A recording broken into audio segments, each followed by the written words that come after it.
Well, there we go. Good morning, everybody. Aaron Nagler here with Cheesehead TV, coming to you live on the social channels on Monday. The Packers will be back at practice today to get ready for the Jacksonville Jaguars after a weekend that saw pretty much everything break the Packers' way, whether it was the Bucs going down, Seattle losing, the Bears losing, everything you wanted to see as a Packers fan pretty much transpired this weekend. So good weekend for the good guys. And now they return to work and get ready to take on the lowly Jacksonville Jaguars. Good to see everybody in the comments.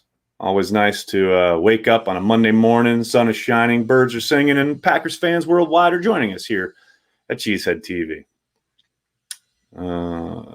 When does Black Friday start on Teespring? Asking for a friend. We'll find out, Joey. I don't know. I guess the race is on. Black Friday on Teespring or you getting your Twitter account back. We'll see what happens first. Do players get paid if they don't play? If they don't, could that be why players get so mad when they're held out? Well, more often than not, yeah, they still get paid. Sometimes guys will have roster bonuses, active roster bonuses inside their contracts, but more often than not, they do. Did you see Brady effing clown?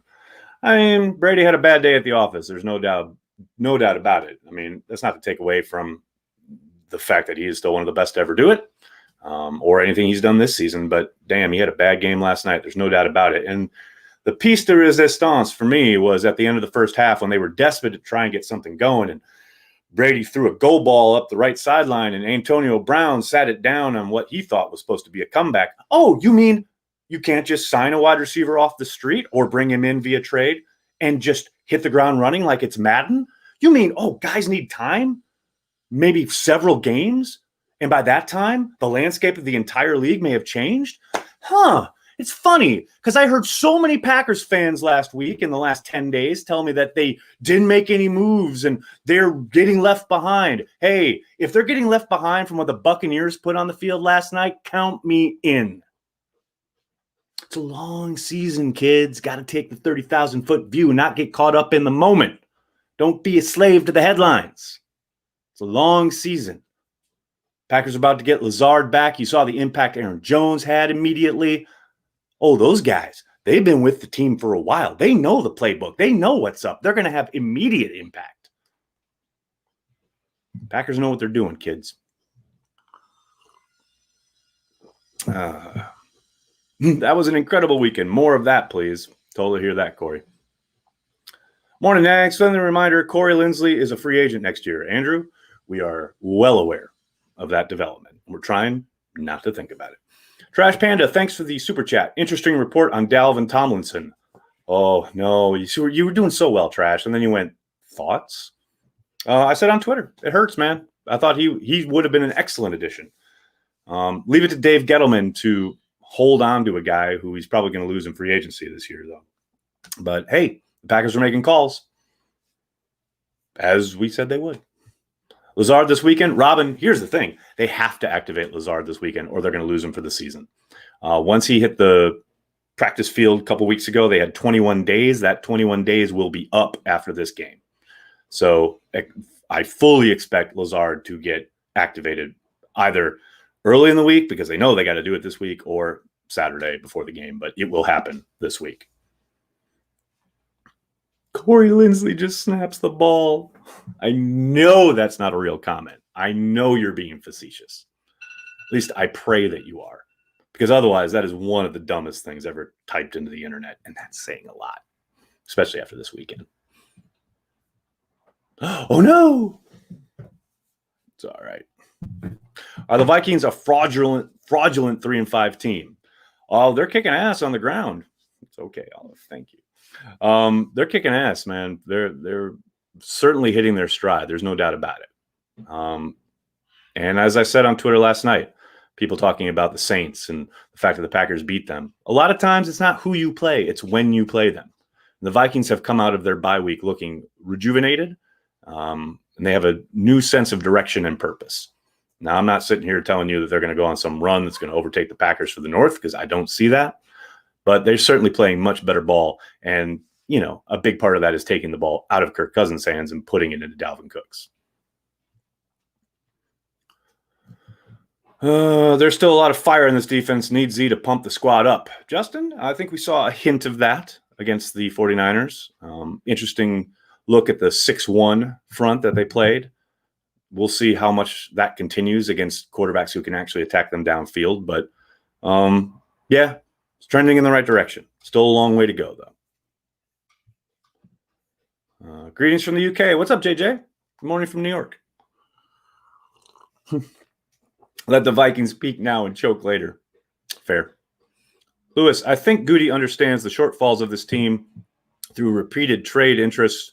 Does make me scratch my head a bit about the draft, more so defensive line than wide receiver. Lewis, the defensive line is, it's a conundrum in the sense that he did precious little this offseason other than reportedly offer Snacks a contract and sign Trayvon Hester. There was no doubt they needed to augment the talent level there. When it comes to the draft, and I've said it before, and I'll keep saying it, don't judge it on this year. Wait for 3 years. They're always looking ahead. They don't draft like other people. You're going to love this draft when Jordan Love is balling out and A.J. Dillon is breaking tackles and scoring touchdowns. That was never going to happen this year, but it's all about long-term planning. They don't plug holes in the immediacy. It's just not how they work. Lance, thanks for the super chat. Good morning to you, Nagler. Good morning to you, Lance. Thank you for the support. Very nice of you.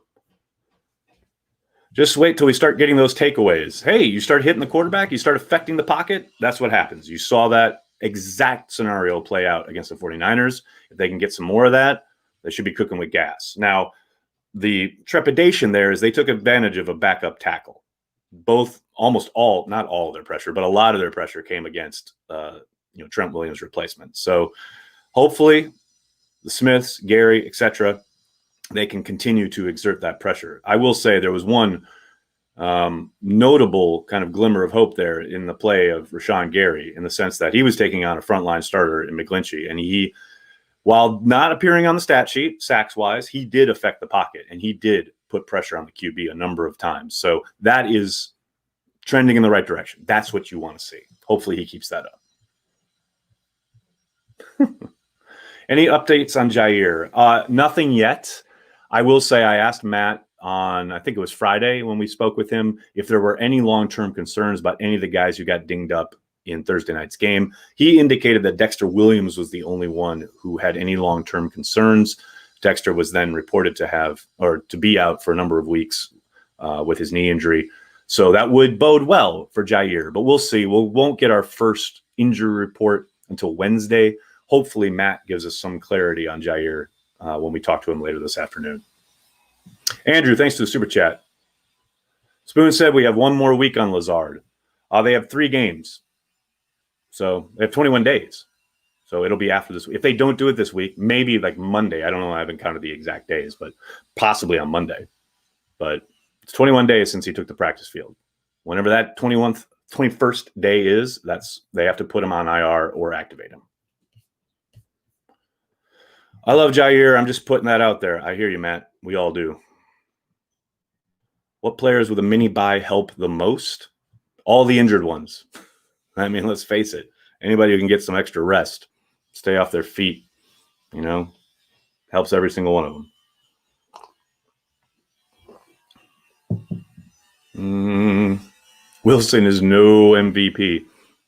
Look, I think Russell Wilson is one of the best quarterbacks in the league. There's no doubt about it. But this drumbeat early in the season to award him MVP while he's throwing interception after interception. Like, he has all these great comebacks. Yeah, because he puts his team in behind in derelict situations. It's going to be a much better Mark Sanchez in that regard. Merck 1987, thanks for the super chat. As the Saints beat the Bucs and we beat the Saints by the transitive property, can we now say that we beat the Bucs? No. That ain't how it works. It's not who you play, it's when you play them. Brett, thanks for the super chat. The 1 seed race is going to be interesting. No doubt about it. At the moment, the Packers are actually sitting, I believe it's 3rd in line, with the Saints being 1, and the Bucs actually still sitting at 2, which is kind of crazy. But Packers at 3. So I think MVS earned more opportunities last week, and I don't think that's a good thing. ESPN football guy, I would quibble with your analysis there, because I think he's exactly where he's going to be as far as his spot in the rotation. When Lazard comes back, he's going to be exactly where he needs to be. I don't think he's, quote unquote, earned more opportunities. They're not going to call more plays for him, especially once Lazard gets back. But they know he's capable. They know what he can do. But he's not a guy they're ever going to count on. They're not going to sit there when they have a full complement of Adams, Lazard, Jones, both tight ends, etc., and go, you know what? We need to dial up a play for MVS. That ain't going to happen. But he is going to be there when they start rolling coverage to Adams, bracketing Lazard, etc. He's a nice third option to have. There's zero doubt about that. Alex, thanks for the super chat. Bears lose, Seahawks lose. Can we get a go pack go? Go pack go, Alex, from New York City. What's up, buddy? Could not agree more. MVS is infuriating. He can be, no doubt about it. Classic kind of trajectory of a coach killer in the sense that, he tantalizes you with his talent. He's got all the ability in the world. He's just not consistent with it. But again, as a number 3 instead of a number 1 or 2, he's more than adequate. So it's Tunyon, not Tanyan? Yes, Matt. It is Robert Tunyon. Seahawks 2. Yes, sorry. Did I say Buccaneers? Seahawks 2. That's right. Saints 1, Seahawks 2, Packers 3 in the NFC. That's correct. Packers beat the Saints, so they should win the tiebreaker. Eventually, if it came down to that, that would be correct. However, at the moment, especially on the strength of their 2 wins against the Buccaneers, the Saints have a better conference record. So that's why they're 1 right now. I will lay on my deathbed wondering if Adams would have caught it if Rodgers got the pass off in week 8 of the 2020 NFL season. Just go with probably not. How's that? William, thanks for the super chat. Do you think Rodgers will ever win another Super Bowl? Yep, he's going to win it this year, William. Come on, buddy. Let's go. Nathan, thank you for the super chat. Toughest game on the schedule right now is the Titan game. Could not agree more, Nathan. But cannot look past the Jaguars. Don't do it. Got to beat the Jaguars. Justin, thanks for the super chat. Do you think the lack of juice from some players came from the weird environment of a fanless Lambeau? Thanks for all you do. Justin, I mean, it's impossible to say with any certainty, but it is a really weird environment that they find themselves playing in Lambeau Field. We've heard the guys talk about the need for, the team itself to provide that juice. But I have zero doubt that, especially on defense, the side of the ball that really kind of feeds off that energy, there is undoubtedly just a weird kind of way to play a football game. I will say, though, however, let's be honest here. Have you ever really thought that the Lambeau crowd was, propelling the defense to great heights? The people that yell, sit down on third down.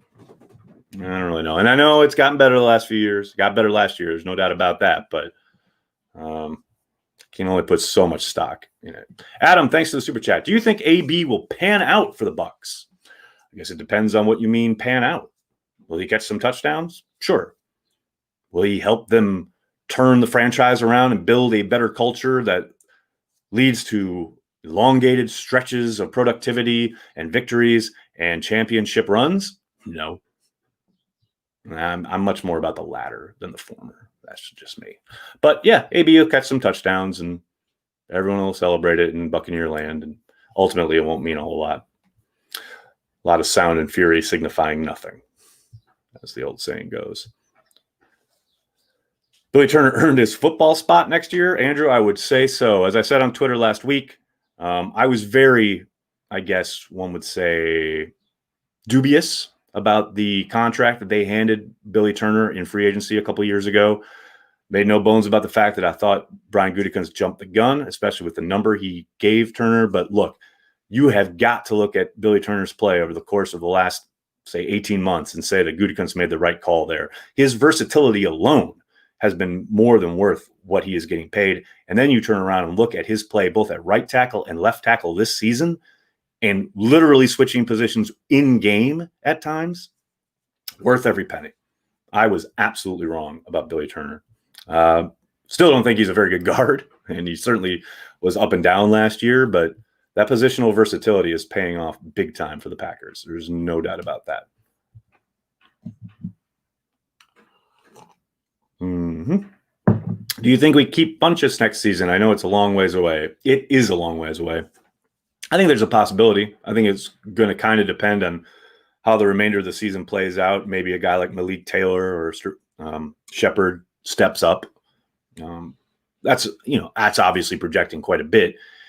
I do think they would like to have him back, but there are a lot of numbers to juggle. I think that puzzle piece that Brian Gutekunst likes to talk about is going to be tough to fit if they end up retaining the guys they want to retain. Bakhtiari, Jones, possibly Lindsley, maybe Kevin King, though that's looking more and more remote of a possibility.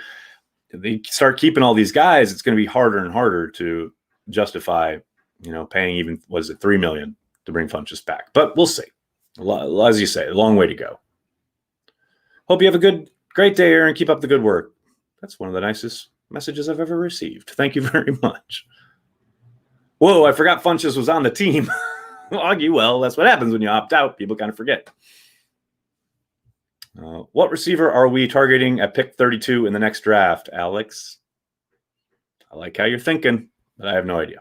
Adam, thanks for the super chat. Best O-line of all time for the Packers. Woo, baby.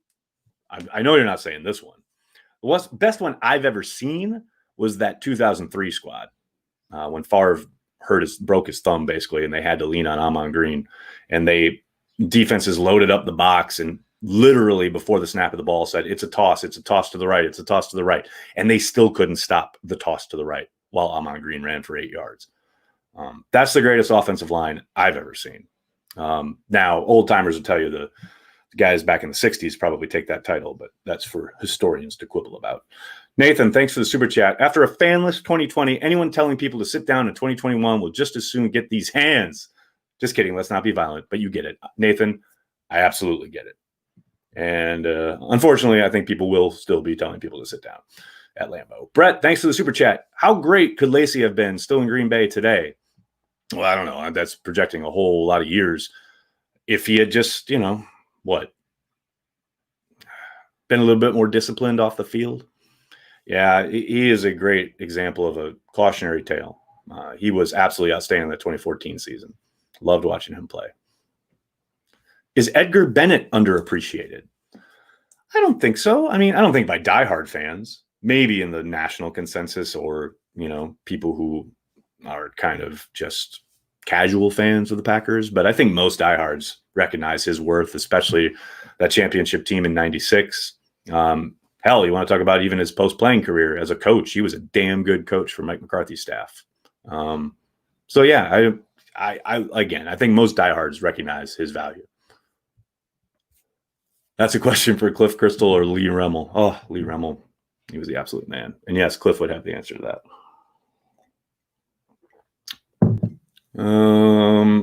William, thanks for the super chat. It would have been so fun to see the 2010 and 2011 offense this year. Yeah, they would have made hay. But hey, the Packers have as of right now, before the Patriots and Jets play, and I don't think their play will affect it at all, the number 3 scoring offense in the league. So 2020 offense, not too shabby. It's doing all right. Do you think Rashawn Gary should slowly ease into Preston Smith's reps given his lack of production? I don't ever think it's that straight up. I do think you'll see Gary mixed in more, but I think Preston's played better the last 2 weeks. Don't forget, it's his pressure that caused the interception, and that doesn't go down as a sack. So when you talk about production, you got to be careful. Mike Smith always talks about it. I don't care what the sack totals say. It's about affecting the quarterback, affecting the pocket. And Preston's done that the last 2 weeks. So the last 2 games. So, I do think they need to get Gary on the field more, but it's not necessarily just because Preston's not racking up sack numbers. Andrew, thank you for the super chat. Does King's injury mean hometown discount or move on? Here's the thing. I will be absolutely shocked if Kevin does anything other than hit the market and get paid by someone else. And that's not to take away from the fact that I do think the Packers would like to keep him around. I just can't imagine that they make even what approaches to be a competitive offer prior to free agency starting. I just don't see how it fits. That said, you never know where a guy's head is at, what his priorities are. Maybe he wants the security of whatever they offer early as opposed to hitting the market and maybe getting something below market. Although I got to think, even with the salary cap undoubtedly going down, revenue shortfalls, depressing values, etc. There are so many teams with so much cap space that will pay for a good corner. And they'll probably overpay to do it in that first kind of negotiating, 48-hour negotiating window. So I just think he holds tight and just tries to hit free agency. That's just a guess on my part.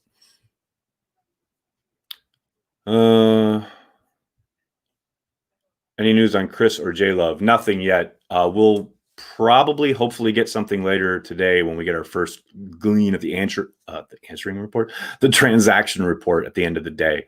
Will indicate whether they're still on the COVID-19 reserve list or if they've been taken off. Maybe there's reporting right prior to that, but that's when we'll probably get the first inkling. Trash Panda, F the Bears. Thoughts?